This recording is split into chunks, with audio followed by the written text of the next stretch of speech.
بسم اللہ والحمد للہ والصلاۃ والسلام علی رسول اللہ اما بعد۔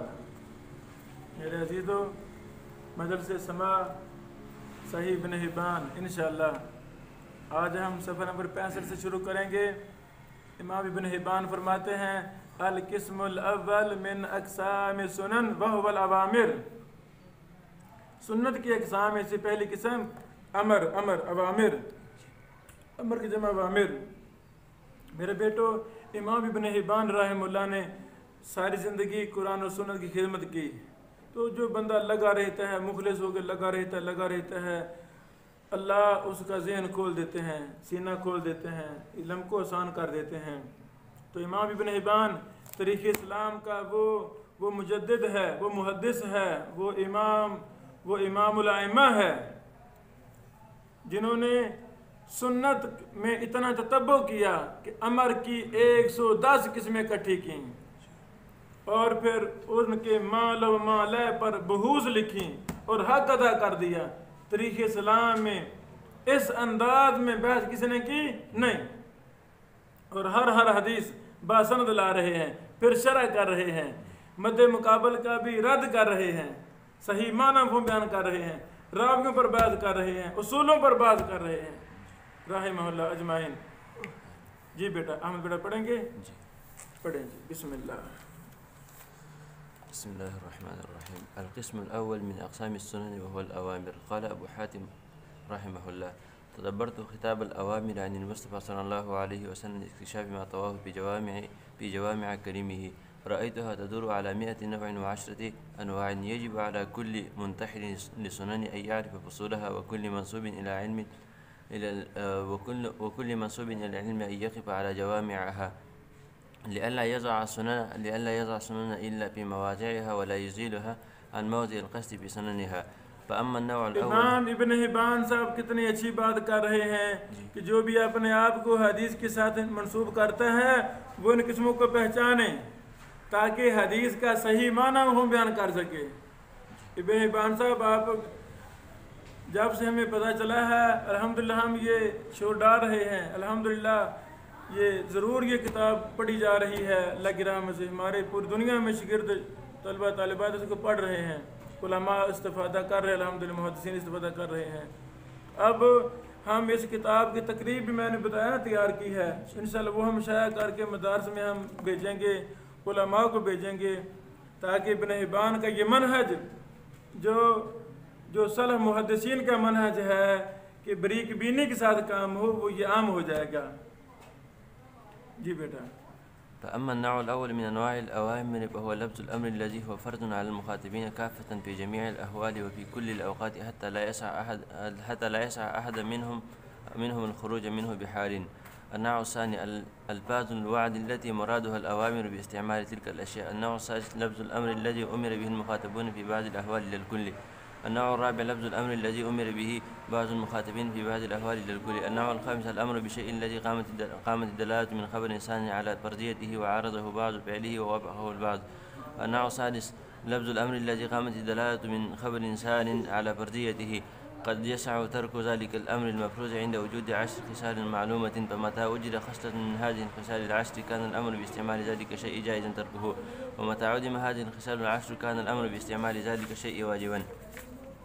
النوع السابع الأمر بثلاثة أشياء مقرونة باللفظ. الأول منها فرض يشتمل على أجزاء وشعب تختلف أحوال المخاطبين فيها، والثاني ورد بلفظ عمومي والمراد منه استعماله في بعض الأحوال لأن رده فرض على الكفاية، والثالث أمر ند وإرشاد.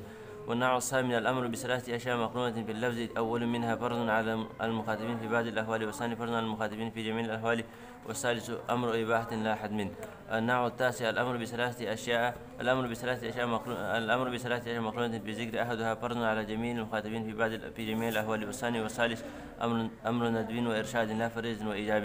النوع العاشر الأمر بشيئين مقرونين باللفظ، أحدهما فرض على بعض المخاطبين على الكفاية، والثاني أمر إباحة لا حد من. النوع الحادي عشر الأمر بثلاثة أشياء مقرونة باللفظ. الأول منها فرض على المخاطبين في بعض الأحوال، والثاني فرض على بعض المخاطبين في بعض الأحوال، والثالث فرض على المخاطبين في جميع الأوقات. النوع الثاني عشر الأمر بأربعة أشياء مقرونة بالذكر. الأول منها فرض على جميع المخاطبين في كل الأوقات، والثاني فرض على المخاطبين في بعض الأوقات، والثالث فرض على بعض المخاطبين في بعض الأوقات، والرابع ورد بلفظ العموم وله تخصيصان اثنان من خبرين آخرين. النوع الثالث عشر الأمر بأربعة أشياء مقرونة في الذكر. الأول منها فرض على جميع المخاطبين في كل الأوقات، والثاني فرض على المخاطبين في بعض الأحوال، والثالث فرض على بعض المخاطبين في بعض الأحوال، والرابع أمر تأديب وإرشاد أمر به المخاطب إلا عند وجود علة معلومة وخصال معدودة. النوع الرابع عشر الأمر بشيء الواحد للشخصين المتباينين والمراد منه أحدهما لا كلاهما.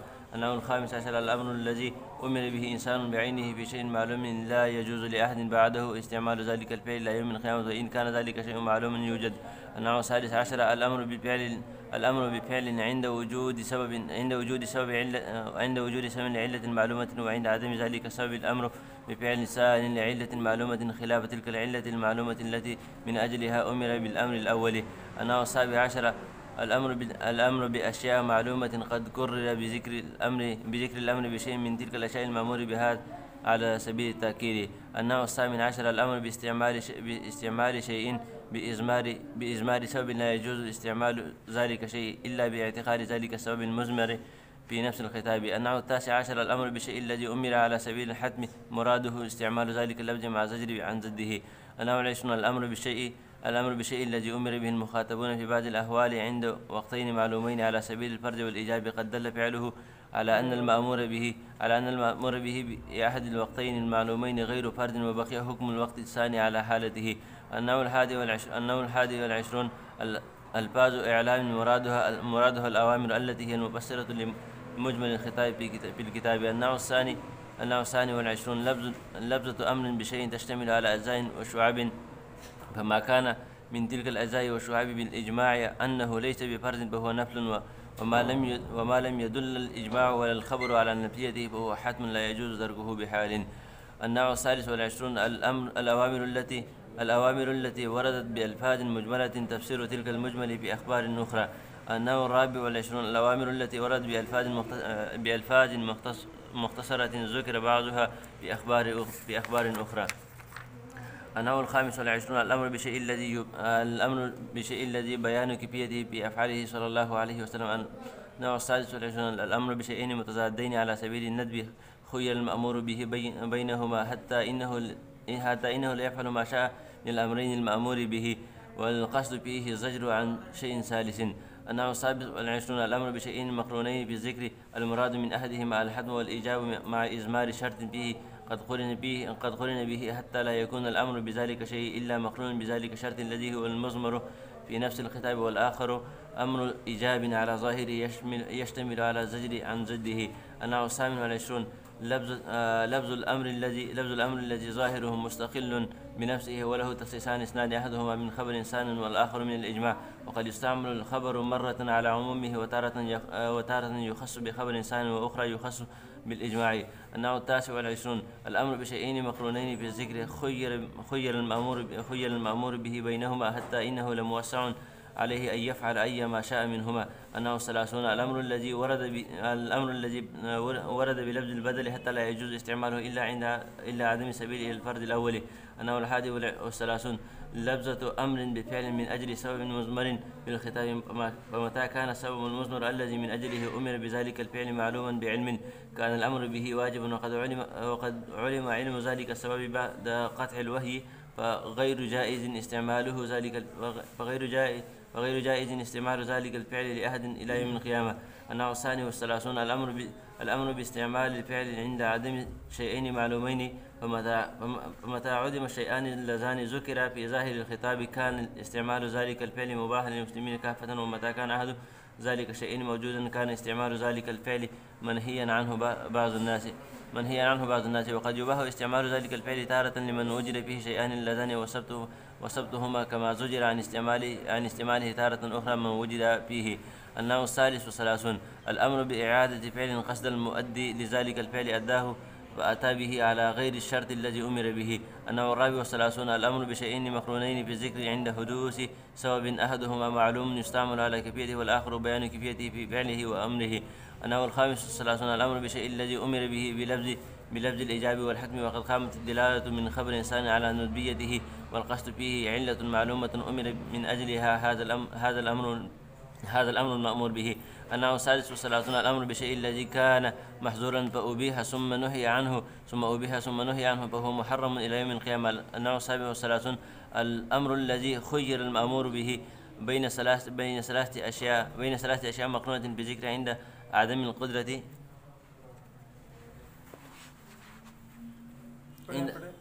القدرة على كل واحد منها، حتى يكون المفترض عليه عند العجز عن الأول له أن يؤدي الثانية، وعند العجز عن الثاني له أن يؤدي الثالثة.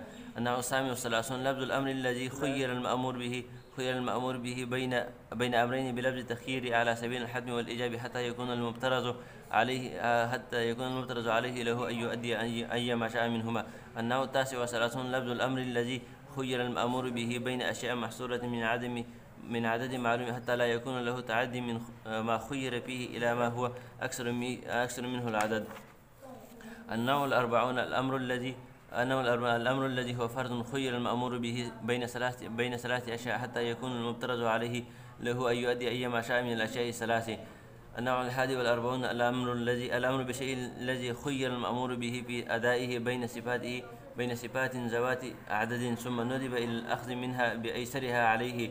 النوع الثاني والأربعون الأمر الذي خير المأمور به في أدائه بين صفات أربع، حتى يكون المأمور به له أن يؤدي ذلك الفعل بأي صفة من تلك الصفات الأربع شاء، والقصد فيه الندب والإرشاد. النوع الثالث والأربعون الأمر الذي هو مقرون بشرط، فمتى كان ذلك الشرط موجودا كان الأمر واجبا، ومتى عدم ذلك الشرط بطل ذلك الأمر. النوع الرابع والأربعون الأمر بفعل مقرون بشرط، حكم ذلك الفعل على الإيجاب وسبيل الشرط على الإرشاد. النوع الخامس والأربعون الأمر الذي أمر بإزمار شرط في ظاهر الخطاب، فمتى كان ذلك الشرط المزمر موجودا كان الأمر واجبا، ومتى عدم ذلك الشرط جاز استعمال ضد ذلك الأمر. النوع السادس والأربعون الأمر بشيئين المقرونين بذكر أحدهما فرض قامت الدلالة من خبر إنسان على فرضيته، والآخر نفل دل الإجماع على نفليته. النوع السابع والأربعون الأمر بشيئين مقرونين بذكر أحدهما أريد به التعليم، والآخر أمر إباحة لا حد. النوع الثامن والأربعون الأمر بثلاثة أشياء مقرونة بذكر أحدهما فرض على جميع المخاطبين في كل الأوقات، والثاني فرض على بعض المخاطبين في بعض الأحوال، والثالث له تخصيصان اثنان من خبرين آخرين، حتى لا يجوز استعماله على عموم ما ورد الخبر به إلا بأحد التخصيصين اللذين ذكرتهما. النوع التاسع والأربعون الأمر بثلاثة أشياء مقرونة بذكر المراد من اللفظتين الأولين أمر فضيلة وإرشاد، والثالث أمر إباحة لا حتم. النوع الخمسون الأمر بثلاثة أشياء مقرونة بذكر الأول منها فرض لا يجوز تركه، والثاني والثالث أمر لعلة معلومة مرادهما الندب والإرشاد. النوع الحادي والخمسون الأمر بأربعة أشياء مقرونة بالذكر الأول والثالث أمر ندب وإرشاد، والثاني قرن بشرط، والفعل المشار إليه في نفسه نفل، والشرط الذي قرن به فرض، والرابع أمر إباحة لا حد. النوع الثاني والخمسون الأمر بشيء يذكر تعقيب شيء ماضٍ والمراد منه بدايته، فأطلق الأمر بلفظ التعقيب، والقصد منه البداية لعدم ذلك التعقيب إلا بتلك البداية. النوع الثالث والخمسون الأمر بفعل في أوقات معلومة من أجل سبب معلوم، فمتى صادف المرء ذلك السبب في أحد الأوقات المذكورة سقط عنه ذلك في سائرها، وإن كان ذلك أمر ندب وإرشاد. النوع الرابع والخمسون الأمر بفعل مقرون بصفة معين عليها يجوز استعمال ذلك الفعل بغير تلك الصفة التي قرنت به. النوع الخامس والخمسون الأمر بأشياء من أجل علل مضمرة في نفس الخطاب لم تبين كيفيتها في ظواهر الأخبار. النوع الثالث والخمسون الأمر بخمسة أشياء مقرونة بذكر الأول منها بلفظ العام والمراد منه الخاص، والثاني والثالث لكل واحد منهما تخصيصان اثنان كل واحد منهما من سنة ثابتة، والرابع قصد به بعض المخاطبين في بعض الأحوال، والخامس فرض على الكفاية إذا قام به البعض سقط عن الآخرين فرضه. النوع السابع والخمسون الأمر بستة أشياء مقرونة في اللفظ الثلاثة الثلاثة الأول فرض على المخاطبين في بعض الأحوال، والثلاثة الآخر فرض على المخاطبين في كل الأحوال. النوع 57 الأمر بسبعة أشياء مقرونة في ذكر الأول والثاني منهما أمر ندب وإرشاد، والثالث والرابع أطلق بلفظ العموم والمراد منه البعض لا الكل، والخامس والسابع أمر حد وإيجاب في الوقت دون الوقت، والسادس أمر باستعماله على العموم والمراد منه استعماله مع المسلمين دون غيرهم. النوع 59 الأمر بفعل عند وجود شيئين معلومين والمراد منه أحدهما لا كلاهما لعدم اجتماعهما معا بسبب الذي من أجله أمر بذلك الفعل. النوع 60 الأمر بترك طاعة لتفرد المرء بإتيانها من غير إرداف ما يشبهها أو تقديم مثلها. النوع 61 الأمر بشيئين مقرونين في الذكر أحدهما فرض لا يسع لفظه، والثاني مراده التغليظ والتشديد دون الحكم.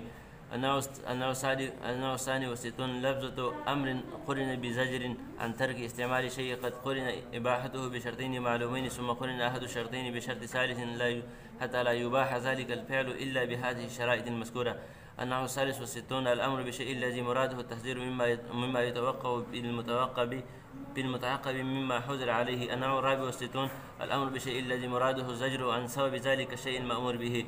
النوع الخامس والستون الأمر بشيء الذي خرج مخرج الخصوص والمراد منه إيجابه على بعض المسلمين إذا كان بهم الآلة التي من أجلها أمر بذلك الفعل موجودة. النوع السادس والستون اللفظة أمر بقول مرادها استعماله بالقلب دون النطق باللسان. النوع السابع والستون الأوامر التي أمر باستعمالها قصدا منه لإرشاد وطلب الثواب. النوع الثامن والستون الأمر بشيء بذكر شرط معلوم زاد ذلك الشرط أو نقص عن تقصيره، كان الأمر على حالته واجبا بعد أن يوجد من ذلك الشرط ما كان من غير تحسين معلوم. النوع التاسع والستون الأمر بشيء الذي أمر من أجل سبب تقدم والمراد منه التأديب لئلا يرتكب المرء ذلك السبب الذي من أجله أمر بذلك الأمر من غير عذر. النوع السبعون الأوامر التي ورد مرادها الإباحة والإطلاق دون الحكم والإيجاب.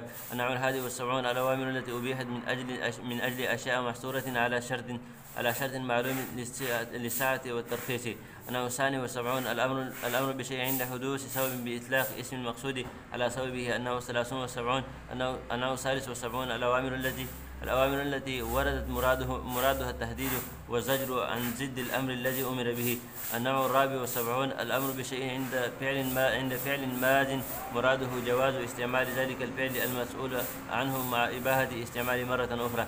النوع الخامس والسبعون الأمر باستعمال شيء قصد به الزجر عن استعمال شيء ثاني والمراد منهما معا علة مضمرة في نفس الخطاب، لا أن استعمال ذلك الفعل محرم وإن زجر عن ارتكابه.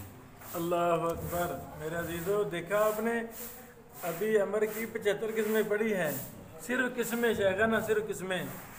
अल्लाह अकबर। तो निहार साहब अभी बाकी आप पढ़ें। पढ़ने का मकसद क्या है? चलो इसी बहाने कोई सुन लेगा, उनको फ़ायदा हो जाएगा, हमारा भी एक सुन्नत मुहद्दिसीन की पूरी हो रही है ना। फ़ायदा तो होता है ना, नुकसान है नहीं। अगर एक बार बहस कर तो हमें सालों चाहिए। अल्लाह अकबर। जी बेटा 76 नंबर किस्म से आप पढ़ें।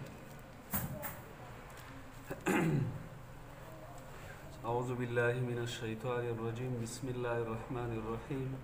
النوع السادس والسبعون الأمر بشيء الذي مراده التعليم حيث جهل المأمور به كيفية استعمال ذلك الفعل لا أنه أمر على سبيل الحتم والإيجاب. النوع السابع والسبعون الأمر الذي أمر به والمراد به الوثيقة ليحتاط المسلمون لديهم عند الإشكال بعده. النوع الثامن والسبعون الأوامر التي أمرت مرادها التعليم. النوع التاسع والسبعون الأمر بشيء الذي أمر به لعلة معلومة لم تذكر في نفس الخطاب وقد دل الإجماع على نفي إمزاء حكمه على ظاهره. النوع الثمانون الأمر باستعمال شيء بإطلاق الاسم بإطلاق الاسم على ذلك الشيء، والمراد منه ما تولد منه لا نفس ذلك الشيء. النوع 81 ألفاظ الأوامر التي أطلقت بالكنايات دون التصريح. النوع 88 الأوامر التي أمر بها النساء في بعض الأحوال دون الرجال. النوع 83 الأوامر التي وردت بألفاظ تعريض مرادها الأوامر باستعمالها. النوع 84 لفظة أمر بشيء بلفظ المسألة مرادها استعماله على سبيل العتاب لمرتكب زده. الله أكبر. النوع 85 الأمر بشيء الذي قرن بذكر نفي الاسم عن ذلك الشيء لنقصه عن الكمال. النوع 86 الأمر الذي قرن بذكر عدد معلوم من غير أن يكون المراد من ذكر ذلك العدد نفيا عما وراه. النوع 87 الأمر بجنابة شيء مراده الزجر عما تولد ذلك الشيء منه. النوع 88 الأمر الذي ورد بلفظ الرد والإرجاع مراده نفي جواز استعمال ذلك الفعل دون إجازته وإمزائه. النوع 89 الفاظ المدح لشيء التي مرادها الأوامر بها. النوع 90 الأوامر المعللة التي قرنت بشرائط يجوز القياس عليها. النوع 91 لفظ الإخبار عن نفي شيء إلا بذكر عدد محصور مراده الأمر على سبيل الإيجاب قد استثني بعض ذلك العدد المحصور بصفة معلومة فأسقط عنه حكم ما دخل تحت ذلك العدد المعلوم الذي من أجله أمر بذلك الأمر. النوع 92 ألفاظ الإخبار لشيء التي مرادها الأوامر بها. النوع 93 الإخبار عن الأشياء التي مرادها الأمر بالمداومة عليها. النوع 94 الأوامر المتضادة التي هي من اختلاف المباح. النوع 95 الأوامر التي أمرت لأسباب موجودة وعلل معلومة. النوع 96 لفظة أمر بفعل مع استعماله ذلك الأمر المأمور به ثم نسخ فعل ثان وأمر آخر. النوع 97 الأمر بشيء الذي هو فرض خير المأمور به بين أدائه وبين تركه مع الابتداء ثم है अमर लेकिन छोड़ने और करने के इख्तियार है। अमर की किस्म है सुभान अल्लाह। مع الابتداء ثم نسخ الابتداء والتخيير جميعا وبقي الفرض باقي من غير تخييرنا. النوع 98 الأمر بشيء الذي أمر به ثم حرم ذلك الفعل على الرجال وبقي حكم النساء مباها لهم استعماله. النوع 99 ألفاظ أوامر منسوخة نسخت بألفاظ أخرى من ورود إباحة على حظر أو حظر على إباحة. النوع 100 الأمر بشيء الذي هو المستثنى من بعد أبيح بعد حظره. النوع 101 الأمر بالأشياء التي نسخت تلاوتها وبقي حكمها. النوع 200 ألفاظ أوامر أطلقت بألفاظ المجاورة من غير وجود حقائقها. النوع 100 الأوامر التي أمر بها قصدا لمخالفة المشركين وأهل الكتاب. النوع 400 الأمر بالأدعية التي يتقرب العبد بها إلى بارئه جل وعلا. النوع الخامس ومئة الأمر بأشياء أطلقت بألفاظ إزمار القصد في نفس الخطاب. النوع السادس ومئة الأمر الذي أمر بعلة معلومة فارتفعت العلة وبقي الحكم على حالته فرضا إلى يوم القيامة. النوع السابع ومئة الأمر بشيء على سبيل الندب عند سبب متقدم ثم عتب بالزجر عن مثله، مراده سبب المقدم لا نفس ذلك الشيء المأمور به. النوع الثامن ومئة الأمر بشيء الذي قرن بشرط معلوم مراده الزجر عن ضد ذلك الشرط الذي قرن بالأمر. النوع التاسع ومئة الأمر بشيء الذي قصد به مخالفة أهل الكتاب، قد خير المأمور به بين أشياء ذوات عدد بلفظ مجمل ثم استثني من تلك الأشياء شيء فزجر عنه وبقيت الباقية على حالتها مباحا استعماله. النوع العاشر ومئة الأمر بشيء الذي مراده الإعلام بنفي جواز استعمال ذلك الشيء لا الأمر به. अल्लाह अकबर अल्लाह अकबर। लो मेरे अजीज़ों, अमर की 110 किस्में जो इमाम इब्न हिब्बान ने लिखी हैं वो हमने पढ़ी हैं, शरह नहीं की। हाँ, वो दिरासा में हम कुछ ना कुछ कर रहे हैं ना, दिरासा में वो भी हम जितना उसे करेंगे इंशाल्लाह। अच्छा, कल हम इंशाल्लाह नहीं की जो नवाही की 110 किस्म वो हम पढ़ेंगे। बारक अल्लाह फीक। अस्सलाम वालेकुम।